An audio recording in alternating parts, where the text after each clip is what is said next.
Så, nu skal jeg lige sætte mikrofonen ordentligt. Sådan der. Nu tror jeg, at vi er i gang. Ja, det her det er min første video til delopgave A i forløb 1. Og her skal jeg forklare nogle forskellige ting. Det første vi starter med, det er, at vi skal ud fra de her nedenstående reaktionsskemaer, der skal vi forklare de forskellige begreber: elementar reaktion, unimolekylær, bimolekylær, mellemprodukt og reaktionsmekanisme. Vi kan lige starte med elementar reaktion. Elementar reaktion, det er de forskellige trin, som der sker under en kemisk reaktion. Så for eksempel det her trin, det er en elementar reaktion. Det her det er så en anden elementar reaktion, og så en tredje elementar reaktion. Hvor man ligesom kan dele op i trin i første trin, andet trin og tredje trin. Tilsammen, der hedder de her, tilsammen hvis du sætter alle elementare reaktioner til sammen, så hedder det her for en reaktionsmekanisme. De forskellige elementare reaktioner, dem kan man ligesom dele op i to grupper, efter hvor mange forbindelser, der reagerer med hinanden.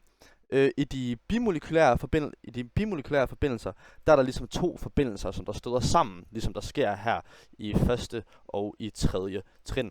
For eksempel her, der har vi noget SO3, 2 minus, som der putter sammen med noget H, så der bliver puttet sammen med noget H plus. Og her i tredje trin har vi noget OH minus, som der bliver puttet sammen med noget H plus, og så ligesom danner noget.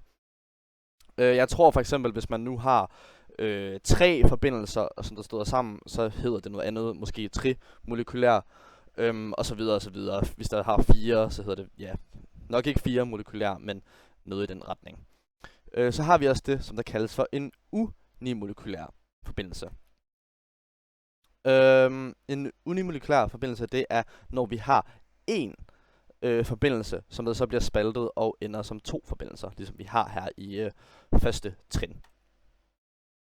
Så til sidst skal vi forklare, hvad et mellemprodukt er. Et mellemprodukt, det er ligesom noget, som der bliver dannet under reaktionen, som der ligesom bliver dannet i en af trinene, men så bliver det så brugt i et andet trin, så det ikke ender med at være i det sidste produkt. Ligesom det her SO3 2 minus. Det bliver dannet allerførst her i første trin. Det er ikke nogen steder i reaktanterne. Men det bliver ligesom dannet her i første trin. Men så bliver det opbrugt igen her i andet trin. Så det ender ikke med at være i det sidste fuldendte produkt. Det er, hvad et mellemprodukt er. Så her skal vi forklare forløbet af en elementar reaktion ud fra det her billede, hvor vi skal bruge begreberne energiprofil, potentiel energi, aktiveret kompleks og aktiveringsenergi. Det her billede, det er hvad vi kalder for en energiprofil. Energiprofilen, den viser ligesom den potentielle energi, hvordan den ligesom varierer under et reaktionsforløb. Så vi har den potentielle energi her på y-aksen, og så har vi reaktionsforløbet her på x-aksen.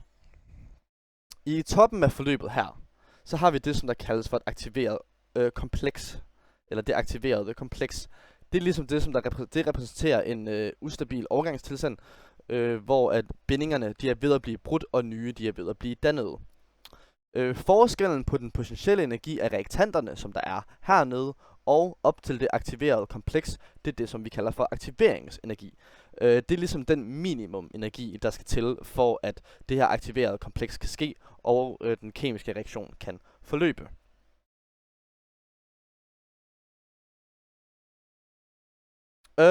Hvis reaktanterne her, de ligesom kan opnå den her aktiveringsenergi, som vi har imellem her, jamen så vil det aktiverede kompleks ligesom ske.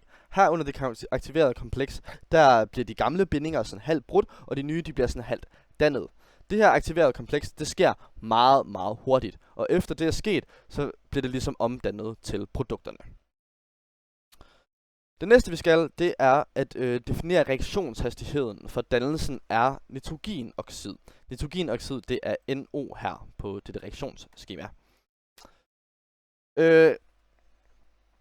For ligesom at definere reaktionshastigheden for dannelsen af nitrogenoxid, jamen det definerer vi ligesom som ændring af koncentrationen af stoffet NO over tid. Eftersom der kun dannes 1 mol NO, jamen så behøver vi ikke at sætte noget faktor ud foran. Formlen for reaktionshastigheden, den har vi her. Hvor V det ligesom er reaktionshastigheden.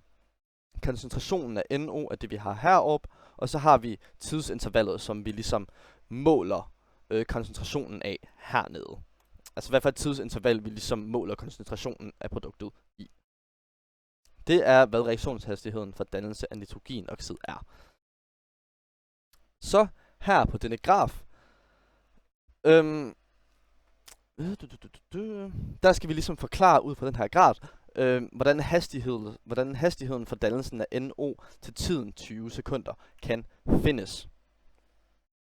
Og for at finde den hastighed ved 20 sekunder, så skal vi finde den øjeblikkelige reaktionshastighed. For at finde den på grafen, så kunne vi lave en tangent på kurven ved NO her. Så hvis vi laver en tangent lige her ved 20 sekunder, og herefter bestemmer hældningskoefficienten, så vil den numeriske værdi af hældningskoefficienten, den vil vise, hvor hurtigt at NO det bliver dannet på det specifikke tidspunkt. Vi kan lave en formel for den øjeblikkelige reaktionshastighed, og den ser sådan her ud. Det er den, vi har her. Så til sidst her, så skal vi forklare på hvilke måder de forskellige 4 faktorer, koncentration, overfladeareal, det har kun det er kun en faktor i heterogene reaktioner, temperatur og katalysator hver for sig påvirker reaktionshastigheden. Og jeg har fundet nogle figurer her, som vi ligesom kan bruge til at gennemgå. Så til at starte med, så skal vi snakke om, hvad stofmængdekoncentration kan gøre ved reaktionshastigheden. Ved spaltning af hydrogenperoxid, som vi har på billedet her, der aftager koncentrationen sig eksponentielt med tiden. Eksponentielt med tiden. Eftersom at i begyndelsen ved en høj koncentration, er der ligesom større mulighed for, at altså reaktionen kan se, altså spaltningen af hydrogenperoxid, fordi der er flere, som der ligesom, der er en større koncentration, derfor er der større chance for, at vi har mulighed for en reaktion. Men eftersom at koncentrationen jo ligesom bliver lavere og lavere, så bliver reaktionshastigheden også lavere og lavere og lavere. Du kan se, at det går lige så stille. Der sker ligesom mindre og mindre og mindre henad. Eftersom der ligesom begynder at blive mindre og mindre muligheder for, at molekyler de har en høj nok fart til, at reaktioner kan forløbe. Næste vi snakker om, det er temperatur.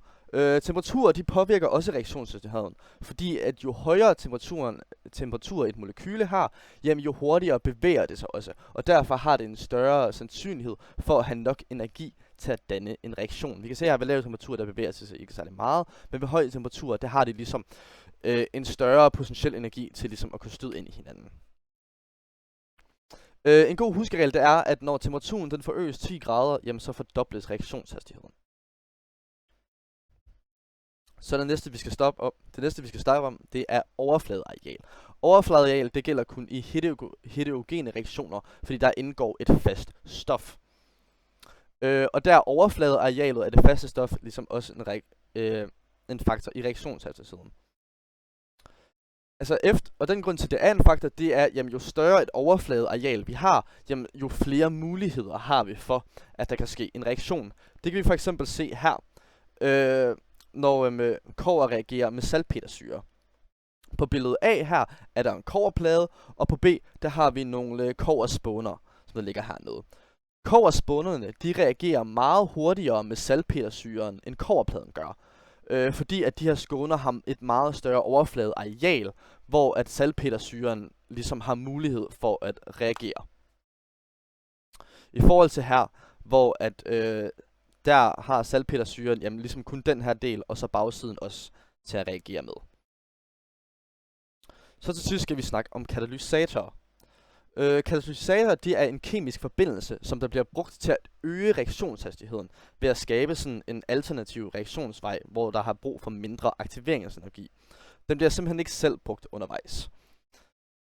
Det kan vi se for eksempel på den energiprofil, som vi har her.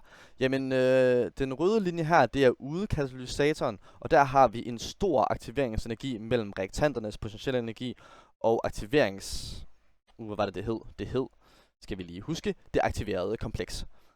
Men så putter vi en katalysator ind her på den blå linje, og så får vi ligesom 2 aktiverede komplekser i stedet for, men hvor aktiveringsenergien er meget lavere ved de begge to.